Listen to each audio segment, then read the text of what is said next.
Hello students, आज अपन बात करेंगे जो टेराटोजन की बात करें उनसे डिजीज़ की। उसमें कुछ डिजीज़ अपन ने पहले चर्चा कर चुके, कुछ डिजीज़ों की आज अपन चर्चा करेंगे। तो आज करेंगे अपन एल्बिनिज्म की। एल्बिनिज्म में यह है जो स्किन में मेलानिन पिगमेंट पाए जाते हैं और टायरासिन्स एसिडो एसिड टायरोसिनेज एंजाइम के द्वारा मेलानिन पिगमेंट का सिंथेसिस करते हैं। टायरोसिनेज एंजाइम में एरर से मेलानिन जो पिगमेंट होता है उसके अभाव से स्किन है, उसके हेयर हैं, वो सफ़ेद हो जाते हैं। इस प्रकार के प्राणी एल्बिनो कहलाते हैं। ऐसे जो पेशेंट होते हैं उनको धूप के प्रति बहुत ज़्यादा सेंसिटिव होते हैं। हीमोफीलिया, इसे ब्लीडर्स डिजीज भी कहते हैं, क्योंकि जब किसी व्यक्ति की साधारण चोट जो इससे का से पीड़ित होता है, उस पेशेंट के यदि साधारण चोट से भी इनके ब्लड का सीक्रेशन होने लग जाता है, ब्लीडिंग होती है, तो वह काफ़ी टाइम तक उसका थक्का नहीं जमता है। इसे शाही रोग भी कहते हैं, रॉयल डिजीज। क्योंकि ब्रिटिश जो रॉयल फैमिलीज थी उसमें ये देखी जाती थी।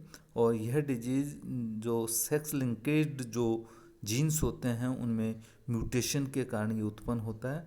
अतः ये एक पीढ़ी से दूसरी पीढ़ी में इनकी इनहेरिटेंस पाई जाती है।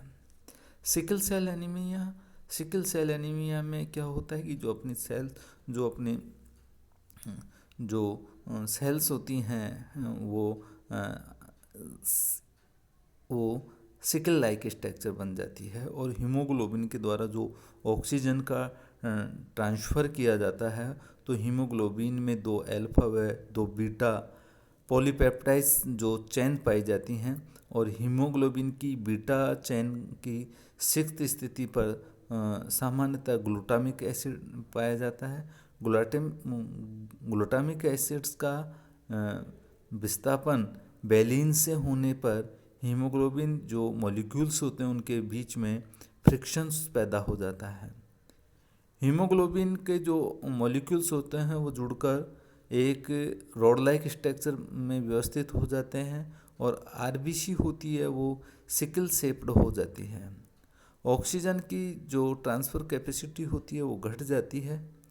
डीएनए में जीन म्यूटेशन से, ट्रांसक्रिप्शन से उत्पन्न एमआरएनए में संबंधित जो उनकी पोजीशन होती है उसमें कोडोन चेंज हो जाता है, जिससे ट्रांसलेशन के समय ग्लूटामिक एसिड के स्थान पर वैलिन पेप्टाइड चेन की 6th पोजीशन पर आ जाता है।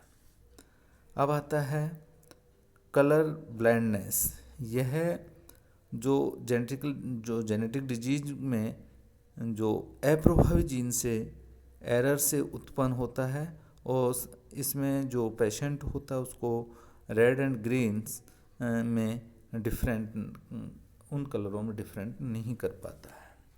तो इस प्रकार से यह होता है। अब अपन बात करेंगे कॉजेज ऑफ टेराटोजेनेसिस की। उस टेराटोजेनेसिस के क्या कारण हैं।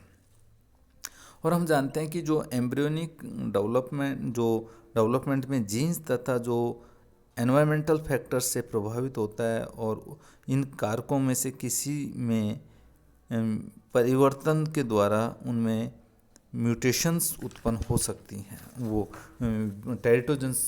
टेराटोलॉजी उत्पन्न होती है। तो टेराटोलॉजी में अपन बात करेंगे कि इसके 2 फैक्टर्स होते हैं, एक जेनेटिक फैक्टर्स होता है, एक एनवायरमेंटल फैक्टर होता है। अपन बात करेंगे जेनेटिक फैक्टर की। तो टेराटोलॉजी में मुख्य रूप से अपन देखते हैं कि जो बाह्य कारकों के द्वारा यानी एक्सटर्नल जो फैक्टर्स होते हैं उनके द्वारा उत्पन्न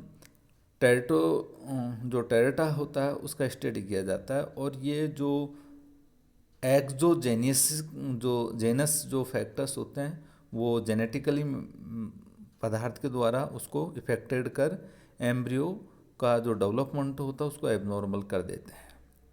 जीवों में कुछ ऐसी जीन्स पाई जाती हैं जो उन एनिमल्स की सर्वाइवल या वायबिलिटी को इफेक्टेड करते हैं।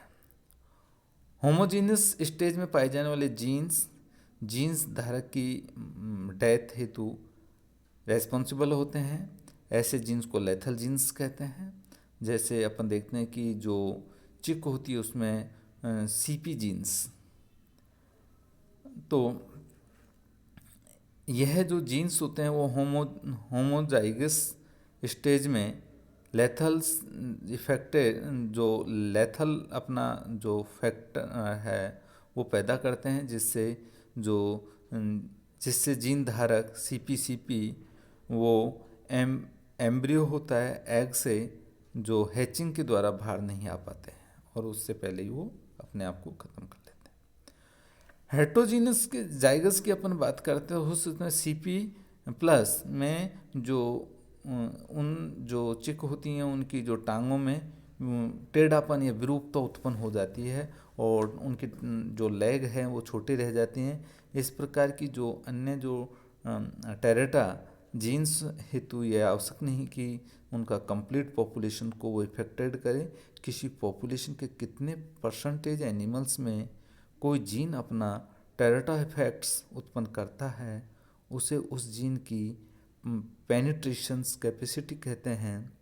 यदि कोई जीन किसी एनिमल्स के ग्रुप पर सभी जीवों में अपना इफेक्ट प्रकट करे तो उसे 100% पेनिट्रेशंस कहते हैं। जीन्स सभी जो जीन धारक जो एनिमल्स में समान जो लेवल पर अपना प्रभाव व्यक्त करें यह भी आवश्यक नहीं, क्योंकि सभी जीन्सों में जो जीनीय वातावरण भिन्न भिन्न होता है।